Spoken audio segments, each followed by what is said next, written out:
నమస్తే. తెలంగాణలో రాజకీయం హీటెక్కిందని చెప్పుకోవచ్చు. జూబ్లీ హిల్స్ ఏదైతే మాగంటి గోపీనాథ్ గారు హఠాత్ మరణంతో ఇంకా హీటెక్కిందన్నట్టు కూడా మనమైతే చెప్పుకోవచ్చు. తన మరణం తర్వాత రాజకీయం ఎవరికి వారు అంటే ఎవరి ప్రణాళికలో వాళ్ళున్నారు. ఇప్పటికే ఆ స్థానానికి ఒక 6 నెలల్లో ఎలక్షన్స్ గూడా జరగాలి అన్నట్టు గూడా తెలుస్తా ఉంది. ఆ ఎలక్షన్స్ గూడా ప్రతి ఒక్కరు గూడా గ్రౌండ్ వర్క్ స్టార్ట్ జేషిర్రు. తను ఎవరైతే తన మరణం అనంతరం 10 డేస్ అయిపోయింది. ఆ 10 డేస్ తర్వాత ఇగ ఎవరు పావులు వాళ్ళు కల్పిస్తా ఉన్నట్టు కూడా కనబడతా ఉంది. హైదరాబాద్‌లో పట్టు సాధించాలని బీజేపీ ఉంది. కాంగ్రెస్ చూస్తే అధికారంలో మనం ఉన్నాం కాబట్టి ఖచ్చితంగా ఉప ఎన్నికల్లో గ్రేటర్ హైదరాబాద్‌లో మరి ఆ ఎమ్మెల్యే సీట్లు మనకు తక్కువున్నాయి. మొత్తం బీఆర్ఎస్ గెలిచింది. మొన్న ఏదైతే కంటోన్మెంట్‌కి సంబంధించిన ఉప ఎన్నికలనే శ్రీ గణేష్ గారు గెలవడం అయితే జరిగింది.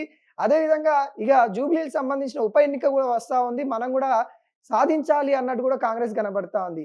ఇగ కొంత బాధతోనుంది బీఆర్ఎస్. వాళ్ళ ఎమ్మెల్యేలే హఠాత్ మరణం. ఎవరైతే లాస్య నందిత కావచ్చు, యాక్సిడెంట్‌లో తను చనిపోవడము, మాగంటి గోపీనాథ్ గారు కీలకంగా ఉన్న నేత మన హైదరాబాద్‌లో అని చెప్పుకోవచ్చు. అధ్యక్షుడు కూడా బీఆర్ఎస్ పార్టీకి హైదరాబాద్‌కి అధ్యక్షుడుగా తనైతే ఉండడం అయితే జరిగింది. తనను కోల్పోవడం కొంత బాధగున్నప్పటికి గూడా వాళ్ళు గూడా ఏదైతే తన స్థానాలు ఏవైతే ఉన్నాయో వాటిని కాపాడుకోవాలి. జూబ్లీ హిల్స్ కంచుకోట బీఆర్ఎస్ అని చెప్పుకుంటారు. అలాంటి జూబ్లీ హిల్స్‌ని కాపాడుకోవాలనే నేపథ్యంలో బీఆర్ఎస్ గూడా పావులు కదుపుతున్నట్టు కూడా కనబడతా ఉంది. దీనిలో భాగంగానే మనకి బీఆర్ఎస్ నుండి ఏదైతే పీజేఆర్ వాళ్ళ కొడుకు విష్ణువర్ధన్ అయితే ప్రధానంగా కేటీఆర్ చుట్టూ తిరుగుతా ఉన్నట్టు తెలుస్తా ఉంది. బీఆర్ఎస్ నాయకులు సర్దార్ కుటుంబము బీఆర్ఎస్ గారు తన కార్పొరేటర్ ఏదైతే వివాదంలో సర్దార్ గారు మరణించడం జరిగింది.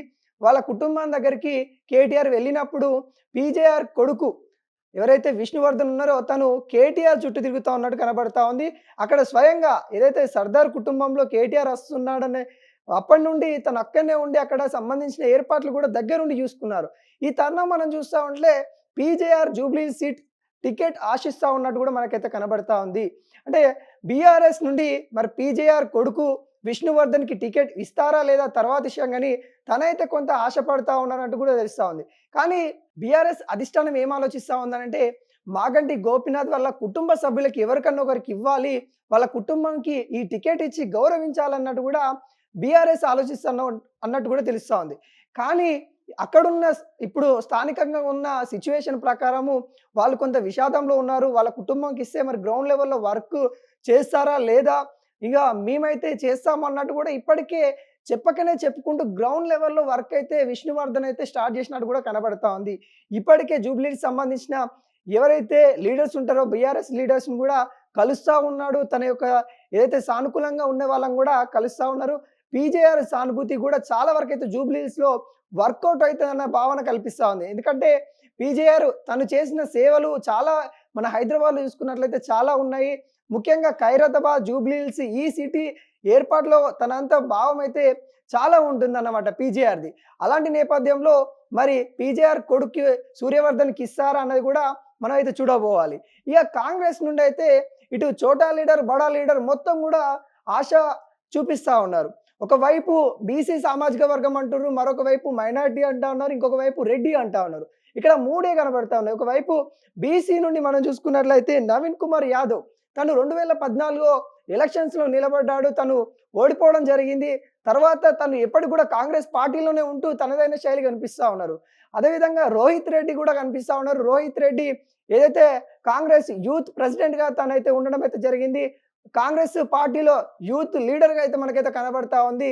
మరి తనకు కూడా టికెట్ కావాలన్నట్టు కూడా తను వ్యక్తం చేస్తా ఉన్నారు. ఇక ఫిరోజ్ ఖాన్ కూడా ఆశిస్తా ఉన్నారు. ఫిరోజ్ ఖాన్ ఈరోజు మన మీడియాతో కూడా మాట్లాడిన పరిస్థితి కనబడతా ఉంది.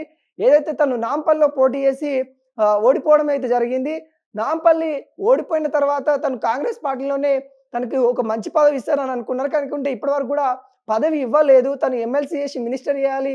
ఎందుకంటే మైనారిటీలో ఎవరు లేరు ఇప్పటివరకు మినిస్టర్ అన్నట్టు కూడా మహమ్మద్ అలీ గారు ఎమ్మెల్సీగా ఉన్నప్పటికి కూడా ఎవరన్నా ఒకరికి మినిస్టర్ పదవి ఇవ్వాలన్నట్టు కూడా ప్రచారం అయితే ఉంది. దాంట్లో భాగంగానే ఫిరోజ్ ఖాన్ ఈరోజు మనసులో మాట బయట పెట్టిండు. తను ఇక జూబ్లీ హిల్స్‌లో టికెట్ ఢిల్లీ పోయి అయినా సాధించుకొని వస్తాను. ఎందుకంటే అక్కడ మైనారిటీ ప్రజలు ఎక్కువ ఉంటారు. ఎంఐఎం సపోర్ట్ ఎలా ఉంటుంది అన్న తీరుగానే తను మాట్లాడిన పరిస్థితి కనబడతా ఉంది. ఎందుకంటే ఎంఐఎం అడ్డా ఏదైతే నాంపల్లి ఉందో నాంపల్లి నుండి ఫిరోజ్ ఖాన్ ఏదైతే జూబ్లీ హిల్స్‌కి షిఫ్ట్ అయ్యిండనుకో నాంపల్లి సీట్ సేఫ్‌గా ఉంటది ఎంఐఎం వాళ్ళకి. ఎంఐఎం భావిస్తుంది కాబట్టి ఫిరోజ్ ఖాన్ని నాంపల్లికి పంపియాలి అన్నట్టు కూడా ఎంఐఎం కొంత మేరకు ఆలోచిస్తుంది అన్నట్టు కూడా ఫిరోజ్ ఖాన్ వ్యక్తం చేస్తూ ఉన్నారు. మరి చూడబోవాలి, ఒకవైపు యువ లీడర్గా ఉన్న నవీన్ యాదవ్కి ఇస్తారా, లేకుంటే రోహిత్ రెడ్డికి ఇస్తారా, మరి ఫిరోజ్ ఖాన్కి ఇస్తారా, ఇంకా అదేవిధంగా గతంలో అంటే మొన్న 2023లో ఓడిపోయిన మాజీ క్రికెటర్ తను కెప్టెన్గా పనిచేసిండు మొహమ్మద్ అజారుద్దీన్ గారు, మరి తనకి టికెట్ ఇస్తారా అనేది కూడా ప్రశ్నార్థకంగా మారింది.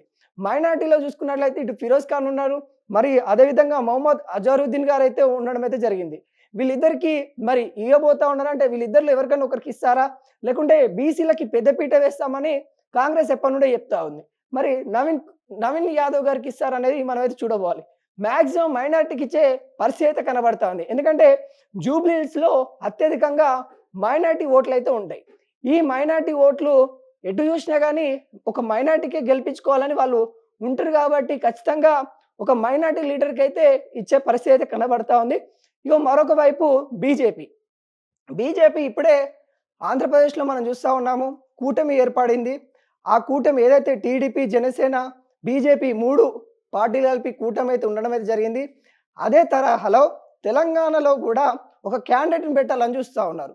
అంటే ఈ 3 పార్టీలు ఏ విధంగా కూటమి ఉందో ఆంధ్రప్రదేశ్లో, తెలంగాణలో కూడా అదే విధంగా కూటమి ఏర్పడే విధంగా, ఎందుకంటే టీడీపీ సెంటిమెంట్ అనేది హైదరాబాద్లో కొంత వర్కౌట్ అవుతుందని కూడా బీజేపీ ఆలోచిస్తూ ఉంది. దాంట్లో తరుణంలోనే మరి అదే కూటమిని తీసుకొని వచ్చి ఒక క్యాండిడేట్ని తీసుకొని వచ్చి మరి ఇక్కడ బీజేపీ కూడా గెలుపొందాలి అన్నట్టుగా ఆశిస్తుంది. ఎందుకు అంటే టీడీపీ ఎందుకు తీసుకొస్తా ఉన్నారు అంటే టీడీపీతోని పొత్తు లేకుండా బీజేపీ గెలవదానంటే ఒకే సీటు కాబట్టి, మరి వాళ్ళ కూటమి ఆంధ్రప్రదేశ్లో బలంగా ఉంది కాబట్టి తెలంగాణలో కూడా రాబోయే ఎన్నికలలో టీడీపీ కానీ, జనసేన కానీ, బీజేపీ కానీ ఉండాలి అని ఆశిస్తూ ఉన్న మేరకైతే కనబడతా ఉంది. దాంట్లో బోని కొట్టాలి అన్నట్టు కూడా తెలుస్తూ ఉంది. కొంతమంది లీడర్లు ఎవరైతే టీడీపీకి సంబంధించిన లీడర్స్ ఉంటారో వాళ్ళు ఇప్పటికే చంద్రబాబు నాయుడిని కలుస్తూ ఉన్నారంట. ఇప్పటికీ కలిసి చంద్రబాబు నాయుడు గారితో కలిసి జూబ్లీకి సంబంధించిన టికెట్ మాకు కేటాయించాలి, మీరే గౌరవ పెద్దలైన మరి ఢిల్లీ అధిష్టానంతో మాట్లాడాలి అన్నట్టు కూడా వాళ్ళు మాట్లాడుతూ ఉన్నారంట. ఇవన్నీ పరిణామాలు అయితే చూస్తూ ఉంటే త్రిముఖ పోటీ తప్పదా అన్నట్టే కనబడతా ఉంది. జూబ్లీ హిల్స్లో మరో 6 నెలల్లో అయితే ఎలక్షన్స్ అయితే ఉండబోతా ఉన్నాయి.